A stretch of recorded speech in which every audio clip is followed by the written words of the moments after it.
বন্যার জলের স্রোতে এমন অবস্থা হলো, ছোট ছোট যে পশু পক্ষী আছে তারা প্রাণ হারালো, এবং সেই পশু পক্ষী মৃত হওয়ার কারণে জলটা বিষাক্ত হয়ে গেল। জলমগ্ন অবস্থা বন্যার কারণে। বংশীর একমাত্র ধ্যান শ্রী গুরুর চরণ পাথর করে নিয়েছে, ওই চরণে মনকে নিমগ্ন করে দিয়েছে। বন্যার প্লাবিত অবস্থায় ঘরের মধ্যে একটা কুঠিরের মধ্যে বাধা আছে, শ্রীগুরুর চরণ সেবা করছে।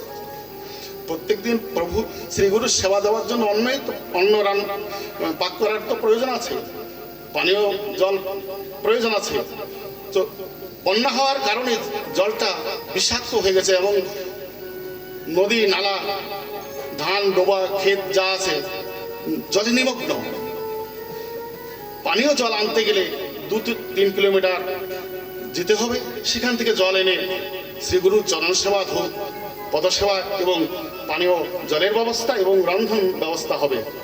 বংশী কি করতেন, শ্রীগুরুর চরণে নিজের চোখের জল নিমগ্ন চিত্তে দিয়ে চিন্তা করলেন, এ দেহ রেখে কি হবে, এ দেহ যৌবন তো শ্রীগুরুর চরণে দিয়েছি, গুরুই আমার সব। যদি গুরুর জন্য পানীয় জল আনতে গিয়ে আমার জীবনও চলে যায়, তাতে দুঃখ নাই। বংশী কি করতেন জানেন, প্রত্যেক দিন একটা ঘোড়া নিয়ে জল আনতেন 2 কিলোমিটার দূরে গিয়ে, ওখান থেকে জল বয়ে নিয়ে এসে শ্রীগুরুর জন্য সেবার ব্যবস্থা করতেন, রন্ধন আদি করতেন এবং শ্রীগুরুর চরণ সেবা করতেন। এরকম 1 মাস করতে করতে করতে করতে করতে করতে করতে জীবাণু ছিল জলের মধ্যে, জীবাণু ছিল না, বিষাক্ত হয়ে গেছে জল। বংশীকে ম্যালেরিয়া আক্রান্ত হলো, বংশী রোগগ্রস্ত হয়ে গেল। কিন্তু ভিতরে ভিতরে রোগ এর এমন ভাবে আক্রান্ত করেছে, শ্রীগুরুকে কোনোদিন বলেনি। শ্রীগুরুর চরণ সেবায় ব্রতী হয়ে নিমগ্ন অবস্থায় রয়ে গেছে। একদিন হঠাৎ করে ঘোড়ায় করে জল নিয়ে এসে শ্রীগুরুর সম্মুখে যখন পৌঁছলেন, বংশী হঠাৎ শ্রীগুরুর কোলের উপরে কাত হয়ে পড়ে গেলেন। গুরুদেব বংশীকে কোলে আঁকড়ে ধরলেন, বললেন, বংশী তোর দেহ তো খুব অসুস্থ, এত রুগ্ন এত শুকনো হয়ে গেছিস, তোকে কি কোনো রোগে গ্রাস করেছে, আক্রান্ত করেছে? তুই তো কোনোদিন আমাকে বলিসনি বংশী। তখন হাত জোর করে বংশী বলছে, প্রভু হে গুরু, গুরু কৃপায় হে কেবল তোমার জন্যই তো আমি বিশ্ব ব্রহ্মাণ্ডে যা কিছু পেয়েছি। আমার বলতে কি আছে হে শ্রীগুরু, তোমার চরণে তো সব দিয়েছি, এই দেহ রেখে কি হবে, এই দেহ তো তোমার দেওয়া। পিতার 8, মাতার 8 হলো 16, গুরুর হলো 8, কত হলো 24 হলো না? 24 তত্ত্ব নিয়ে এই দেহ তৈরি। গুরুর অংশ আছে, গুরুর ভূমিকা বহুত। যখন বংশী শেষ নিঃশ্বাস নেওয়ার মতন অবস্থা হলো, সে নিঃশ্বাস নিতে পারছে না, গুরুর কোলেই শুয়ে আছেন মাথা দিয়ে। তখন বলছে, বংশী তুই ভিন্নতা, আমার কেউ নেই এই পৃথিবীতে, তোর তো কেউ নেই, তুই আমাকে ছেড়ে কিভাবে যেতে পারিস? এ কোনোদিন হতে পারে না। তুই আমাকে ছেড়ে কিভাবে যাবি? তুই আমাকে ছেড়ে গেলে আমি কি করে বাঁচবো বংশী? তুই তো আমার সব, আমাকে কে দেখবে? তোর তো কেউ নেই, তুই কোথায় গিয়ে থাকবি? তখন আমার শ্রীগুরু কি করেছেন জানেন? জপের মালাটা বংশীর মস্তকে দিয়ে মালা জপ করছে, মালা জপ করছে, মালা জপ করছে, হা রাধে হা রাধে হা কৃষ্ণ কৃষ্ণ বলে জপছে। ধীরে ধীরে বংশী সুস্থ হয়ে উঠে বসলো, শ্রীগুরুর চরণে ষষ্ঠাঙ্গে প্রণিপাত করে বলল, শ্রীগুরু তোমার দেহ তোমাকে দিয়েছে, আবার তুমি জাগিয়ে তুলেছ। তখন আমার শ্রীগুরুকে বলছে জানেন, বলছে, হে যমরাজ, হে বংশী, ডাক ডাক তোর যমরাজকে ডাক, যদি তার ক্ষমতা থাকে আমার কাছ থেকে তোকে নিয়ে যাক। শ্রীগুরুর কৃপা এমনই, শ্রীগুরুর কৃপা এমনই, শ্রীগুরুর কৃপা যদি বর্ষণ হয় যমরাজ আপনাকে নিতে পারবে না। গুরু কৃপাই কেবলমাত্র সার। সেই শ্রীগুরুর চিন্তা আমরা কোনোদিন জীবনে করলাম না। গুরু যদি গৃহে আসে 2-4-5 টাকা তাকে দক্ষিণা দিতে হয়, গুরু প্রণামী দিতে হয়, প্রণামও করতে আমরা বলে যাই। আমাদের মঙ্গল কোথায় হবে? পিতামাতা যখন শ্রীগুরু হাতে ধরে দিল, বাৎসল প্রেমে যখন আমাদের বড় করলো পিতামাতা, কিন্তু আমার এই যে দেহটা, এই দেহটা কিন্তু পতিত ভূমি। এখানে জঙ্গলে আবর্জনায় পরিপূর্ণতা রয়েছে। এখানে কাটা গাছ, ময়লা আবর্জনা, যে লতা পাতা বৃক্ষ আদি যা কিছু জঙ্গল আবর্জনা ময়লায় পরিপূর্ণতা আছে, আগাছা ভর্তি রয়েছে এই দেহের ভিতরে। এই দেহ মন্দিরকে পরিষ্কার করার জন্য, সুন্দর করার জন্য একমাত্র শ্রীগুরুর চরণেই আশ্রয়। শ্রীগুরু আপনাকে কর্ণগুহারে যখন সেই মহামন্ত্র মহাবীর দিবে, সেই নাম উচ্চারণ করলেই আবার আপনার এই দেহ, পতিত দেহের ভিতরে এই দেহটা একটা ভূমি। আপনি ভূমিতে বীজ বপন করবেন। জমিটা যদি উপযোগী না থাকে, ঠিকভাবে চাষ না হয়, ক্ষেত্র নির্মল না থাকে, সেখানে বীজ বপন করলে বীজ হবে না, অঙ্কুরিত হবে না, ঠিকভাবে শস্য আপনি উৎপাদন করতে পারবেন না। তো শ্রীগুরুর হাতে যখন পিতামাতা ধরে দিল এই দেহভূমিকে, বঞ্জর ভূমিকে আবাদ করার জন্য, শ্রীগুরু কি করলেন, কর্ণগুহারে শ্রী নাম মহামন্ত্র বীজ মন্ত্র দান করলেন। সেই বীজ নাম মন্ত্র যখন জীব একাগ্রচিত্তে জপ করে, ত্রিসন্ধ্যা গায়ত্রী জপ করতে হবে আপনাকে। গুরুমন্ত্র আপনাকে দিল, খালি বসে আপনি নিলেন আর দীক্ষা তো নিয়েছি, মালা তেলুক নিয়েছি, আর কি প্রয়োজন আছে? জপ করলেন না, গায়ত্রী মন্ত্র জপ করলেন না, গুরু বাক্য মানলেন না, হবে না। ওই নাম যদি জপ করতে থাকে না, অহর্নিশি ত্রিসন্ধ্যা গায়ত্রী জপ করেন, তাহলে আপনার দেহের আগাছা সব দূর হয়ে যাবে। এবার একটা বৃক্ষ লাগালে, একটা গাছ লাগালে, ছোট গাছ লাগালে যেমনভাবে জল দিয়ে, সার দিয়ে আপনি লালন করছেন, ধীরে ধীরে দেখবেন তার শাখা উপশাখাগুলো সুন্দর ফলে ফুলে পরিপূর্ণতা হয়ে যাবে। তখন এই দেহের যে ময়লা আবর্জনা আছে, ওই নাম জপ করতে করতে ওই বৃক্ষে আপনি দিচ্ছেন, কোন বীজ দিচ্ছেন, কোন রস দিচ্ছেন, জল দিচ্ছেন, নাম রাস দিচ্ছেন, ওখানে সার দিচ্ছেন। গুরুদেব আপনাকে যে বীজ মন্ত্র দিচ্ছে, ওটাই সার, ওটাই জল। ওইভাবে যত্ন করতে করতে, ওই নাম জপ করতে করতে আপনার দেহের ভিতরে সচ্চিদানন্দময় স্বরূপ জাগরিত হবে, এবং সেই নিকুঞ্জ বনে গিয়ে আপনার রাধা কিশোরী যে স্বরূপ, সেই রূপ দর্শন করতে পারবেন হৃদয় পদ্মের ভিতরে। এই হচ্ছে সাধনার রাস্তা। শ্রীগুরু এই একমাত্র পাথেও, শ্রীগুরু ভিন্ন কোনো সাধনা হবে না জীবনে।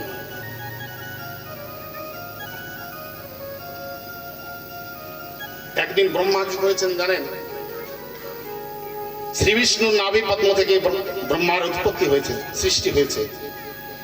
পদ্মফুলের উপর দেখবেন ব্রহ্মার নাভিকমল থেকে পদ্মফুল একটা সৃষ্টি করেছেন ভগবান স্বয়ং বিষ্ণু নারায়ণ। ওখানে পদ্মফুলের উপরে ব্রহ্মা বসে আছেন। ব্রহ্মা একদিন ধ্যানগ্রস্ত হয়ে চিন্তা করলেন, অহর্নিশি ব্রহ্মা জপিছে চতুর্মুখে, অহর্নিশি জপিছে যে নাম, তবু না নিরাকার পাইতেছে প্রভুর সে নাম। পঞ্চানন জপিছে মুখে পঞ্চমুখে হরিনাম সংকীর্তন, তবু সে না পাইছে দিশা, কোথায় গেল প্রভু আমার। ব্রহ্মা তখন ধ্যানস্থ হয়ে প্রভুকে খুঁজছে, দেখতে পায় প্রভু কোথায় নেই। কোথায় গেল প্রভু আমার সচ্চিদানন্দময় রূপ, শ্যাম সুন্দর গোপাল নন্দন গিরিধারী গোবর্ধন অনাদিরাদি গোবিন্দ প্রভুকে খুঁজছে ব্রহ্মদেব। খুঁজতে খুঁজতে ধ্যানমগ্ন হয়ে কোথায় ত্রিভুবনের মধ্যে কোথায় দেখতে পেলেন না। তখন আমার সেই পদ্মফুলের উপর বসে থাকা ব্রহ্মদেব কি করলেন? ব্রহ্মদেব ওই পদ্মফুলের যে ডান্ডিটা থাকে, মানে শিখাটা থাকে, ওখান থেকে নিম্ন দিকে খুঁজতে খুঁজতে খুঁজতে খুঁজতে তলদেশ অব্দি পৌঁছালেন। তলদেশে গিয়ে দেখলেন অতাল সমুদ্র, নিরাকার নেই, আকার নেই, সাকার নেই, কিছু নেই, অতাল সমুদ্র। সেই সমুদ্রের ভিতরে হাজার হাজার শত শত বর্ষ মহাপ্রভুকে খুঁজতে লাগলেন। অনাদিরাদি গোবিন্দ যদি ধরা না দেয়, তাকে ধরা যায় না। ব্রহ্মদেব খুঁজতে খুঁজতে দিশাহারা হয়ে তার আয়ু শেষ হয়ে গেল। পুনরায় আবার বিষ্ণুর কৃপা বলে আবার পুনরায় ওই পদ্মফুলের কণ্ঠকে দেশ দিয়ে উপরে উপবেশন করলেন। উপরে উপবেশন করলে হা কৃষ্ণ হা কৃষ্ণ হা কৃষ্ণ হা গোবিন্দ বলে কাঁদছে হাউ হাউ করে। তখন আমার প্রভু কি বলছে জানেন? হে ব্রহ্মদেব, আমি তো এখানে বসে আছি, তুমি আমাকে কোথায় খুঁজছো? তখন আমার ব্রহ্মদেব কি বলেছেন জানেন? হে প্রভু, তোমাকে তো দেখছি না, তুমি কোথায়? আমার মন অস্থির হয়ে যাচ্ছে। তোমাকে না পেয়ে আমি কি করে বাঁচি প্রভু, তুমি দেখা দাও, কোথায় আছো? আমার প্রভু বলছে, আমি তোমার হৃদয় পদ্মে আছি, তোমার কাছেই তো বসে আছি, তুমি দেখতে পাচ্ছ না? তুমি তো আমার বিশ্ব ব্রহ্মাণ্ডে সর্বত্রই খুঁজছো, আমাকে এভাবে খুঁজলে পাওয়া যায় না। তোমার হৃদয় পদ্মের ভিতরে এখানে দেখবেন কুলকুণ্ডলীন শক্তি আছেন, নাভি পদ্মে। এখানে কুলকুণ্ডলীন শক্তি, রাধা শক্তি, চিৎ শক্তি, গ্রহতত্ত্ব কথা বলছি আপনাদেরকে। এই শক্তি নাভি পদ্ম থেকে হৃদয় পদ্মে জাগরিত করা লাগবে। দু চক্ষুকে, উপরে একটা চক্ষু আছে, ওই চক্ষুকে দুই ত্রিনেত্রকে এক সঙ্গে সংযোজিত করা লাগবে। রাধা শক্তি, চিৎ শক্তি, ওই কুলকুণ্ডলীর শক্তি হৃদয় পদ্মে যখন জাগরিত হবে তখন স্থির বুদ্ধি এসে যাবে এবং ব্রহ্ম রন্ধ্র থেকে শ্বাস বন্ধ করে দিতে হবে। শ্বাস বন্ধ করে দিলে হৃদয় পদ্মে প্রভুকে দেখতে পাবেন।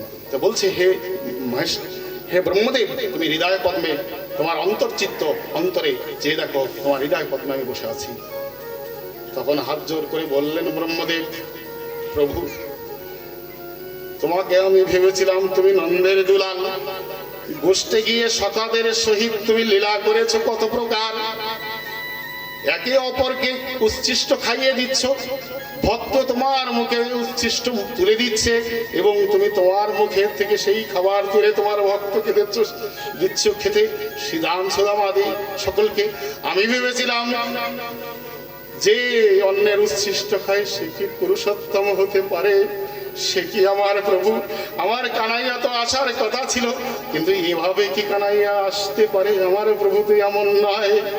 কিন্তু এখন জানলাম প্রভু, তুমি অনাদিরাদি গোবিন্দ, তোমার পরিসীমা নেই, তুমি তোমার আদি অন্ত নেই, তোমার ভূত ভবিষ্যৎ নেই, তোমার মধ্য নেই, তোমার শেষ নেই। তুমি অনাদিরাদি কল্পতরু, তুমি বাঞ্ছ কল্পতরু, অনাদিরাদি গোবিন্দ, তুমি শ্রী মধুসূদন, তুমি দামোদর, তুমি অনাদিরাদি গোবিন্দ মধুসূদন।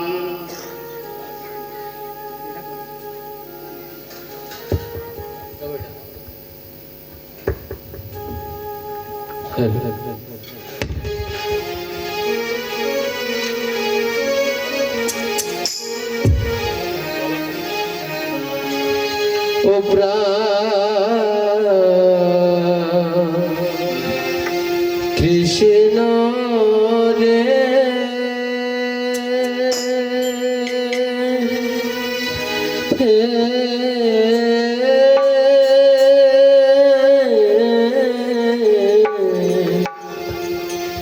তোরে কত ভালোবাসি,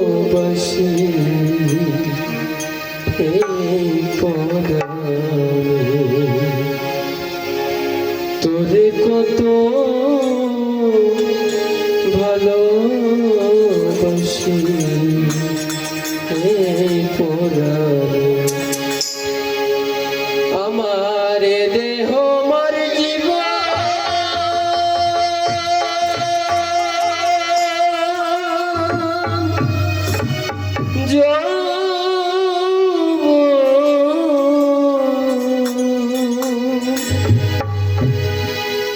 দিলাম তোর চরণে,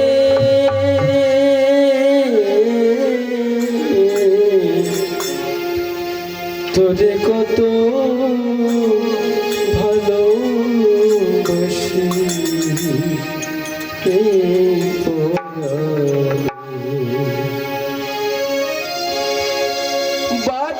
বাচ্চাহারা গভীর যেমন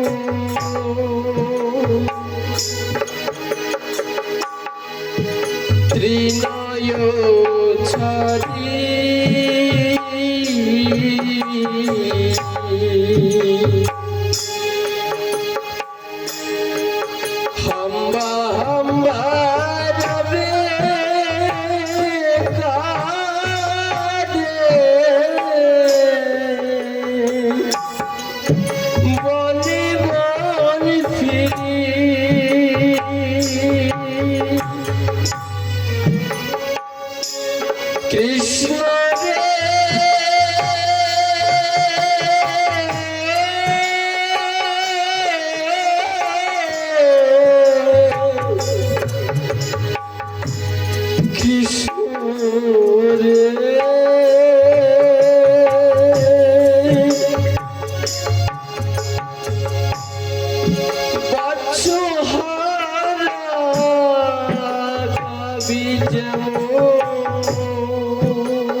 গেলি ছাড়ি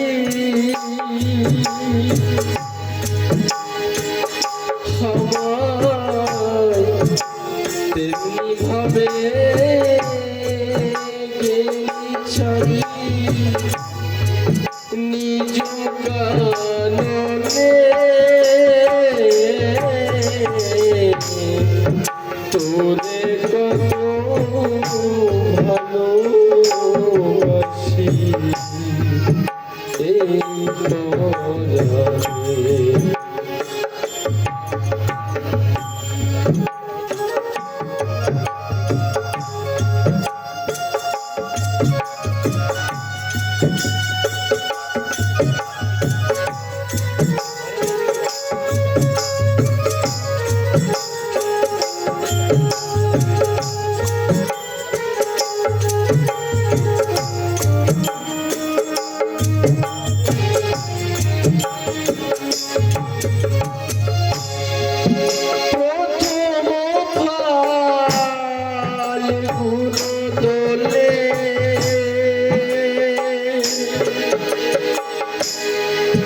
তোর প্রেমে পড়ি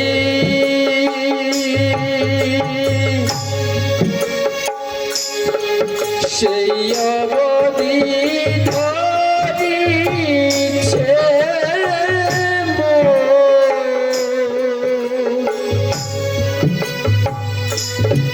নয়নের বাড়ি